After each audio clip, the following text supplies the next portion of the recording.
Over the past 7 years, I've had multiple YouTube channels in the sports niche, gaming niche, music video niche, and now the business niche. And during this time across the channels, I've gained tens of thousands of subscribers. So over the past years, I've invested hundreds of hours into studying YouTube, and I've compiled all the best strategies I've learned into this one video. Now that all you have to do is watch this video to learn the secrets to actually growing on YouTube in 2024 and beyond. No matter whether you're a beginner just getting started on YouTube or someone who's been in the game for quite a while, this video will benefit you. So if you're listening, get out a pen, get out a paper, and let's get into it. The first thing I want to talk about is the YouTube growth myth. By far one of the most common mistakes I see creators making, and yet it's the biggest thing that holds your channel back. Many people believe that the key to growth is simply just uploading consistently, and they think if that they stick to a regular schedule, keep pumping out content, their channel will inevitably grow. But the data tells a very different story. So the vast majority of channels struggle to gain traction even when they post consistently and follow all the standard advice, because traditional growth strategies often fall short because they rely heavily on one single data point. Creators might see one video perform well and try to replicate that success without considering all the contributing factors to that video. Timing, audience, engagement, and overall content quality all play crucial roles, but they're frequently overlooked. Let's consider the advice about creating clickable thumbnails. So while it may sound straightforward, its effectiveness can vary depending on your niche and how familiar your audience is with your content. It's not a one-size-fits-all solution, even though it's often presented that way. So this is where counterintuitive growth strategies come into play. These approaches might seem to contradict common advice, but they're based on more nuanced understanding of YouTube's mechanics, right? So they consider factors like audience psychology, niche-specific dynamics, and the platform's ever-changing landscape and algorithm. But before I go a bit further into these strategies, it's crucial to understand why most of the advice you've likely encountered falls short. Here's the thing about generic YouTube advice. We've all heard the common tips: upload consistently, create eye-catching thumbnails, optimize your titles and descriptions for SEO. These seem solid at surface level, but they ignore crucial factors that you simply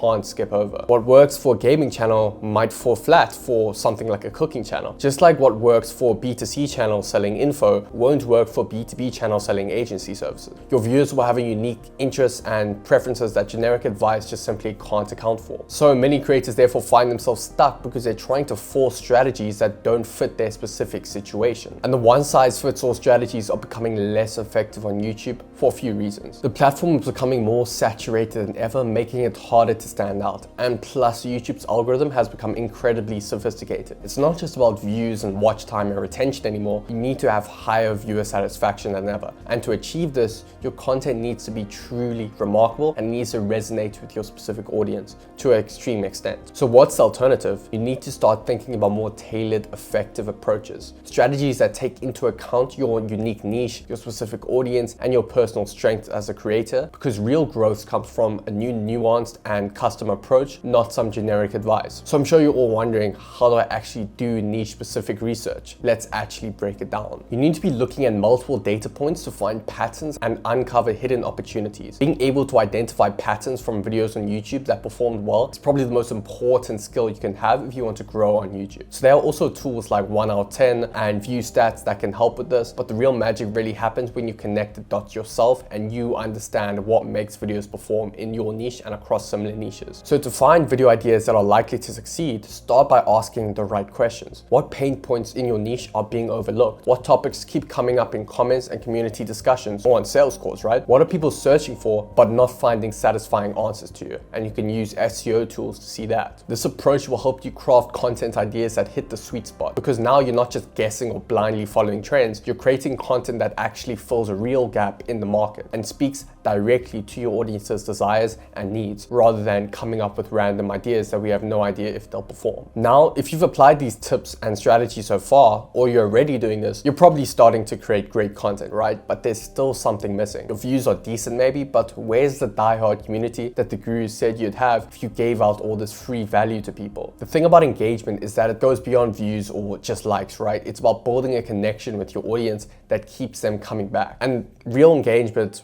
transforms casual viewers into loyal fans who actually are eagerly awaiting your next upload. And the reason a lot of people struggle is because they are guilty of chasing vanity metrics, using clickbait titles, and creating content designed for quick viral success. And psychology plays a crucial role here. Viewers are more likely to stick around when they actually feel a personal connection to the content and the creator. But how do you actually create that connection? You need to encourage viewer participation, right? You can use polls, questions, challenges. Basically, you want to get your viewers involved, because when viewers feel like they're part of the conversation, they're way more likely to engage with your future content. And another great way to do this is through storytelling. It's so powerful because humans are wired to respond to narratives. So by weaving stories into your content, you can create emotional hooks that keep viewers engaged and wanting to actually come back for more, right? Let me talk about where it all begins. As you might already know, the first 60 seconds are crucial, and you often just have a couple seconds to capture your viewers' attention and keep them watching. Otherwise, they just click off. So what you might not know is that the biggest creators like Homozi, Mr. Beast, Imangaji, they all use a proven 60-second success formula to brainwash you in the first 60 seconds to keep you watching until the end. And they do it through psychology. So what's the secret that top YouTubers are using in those first 60 seconds? They make it about the viewer. Instead of talking about themselves and what they do, they focus on what the audience will gain. So viewers need three things right away. They need a clear benefit, proof of expertise, and a reason to keep watching. Without these three, they will simply click off. So once you've hooked your viewers, you need to keep them coming back. And that's where standing out in a crowded niche becomes so important. So here's how you can stand out in a saturated market on YouTube and create a moat around your content and your business. So imagine you're a fitness creator and your next viral video idea comes from a cooking channel. I used this example before, it's very unexpected, but using this approach is something that the most successful YouTubers are using to break through the noise. So we often think that we need to solely focus on our own niche to succeed, but looking beyond your usual competitors can help you create fresh ideas for your channel. Because this is the core principle of the niche comparison theory. And the concept is pretty straightforward, right? Take successful elements from one content area and adapt them to fit your own. So it's kind of like being a chef who combines flavors from different cuisines to create something entirely new, right? So in practice on YouTube, what this looks like is starting to look at successful channels in other niches that relate, or they don't even have to relate to your niche. Ask yourself the following questions about these videos when you're watching them. What makes their content engaging? Is it their storytelling style, their use of graphics in the video, their unique way of explaining complex ideas?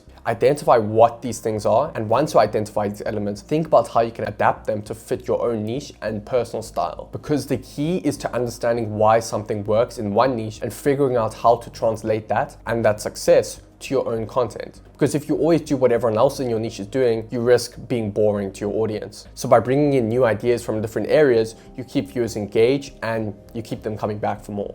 Because the best content creators out there are simply innovators. They take ideas from various sources, combine them in new ways. And this way you can actually attract a broader audience and keep existing viewers excited about their content and about your content. So that's 7 years of YouTube growth advice boiled down into one video. There's a lot more I could talk about, but to keep this short and not too long, those are some of the most important tips that I picked up and the most important strategies that I picked up over the years. If you want to learn how I help business channels grow and get monetized on YouTube, go watch this video. If you learned something from this video, make sure to like and subscribe. Peace, and I'll catch you in the next one.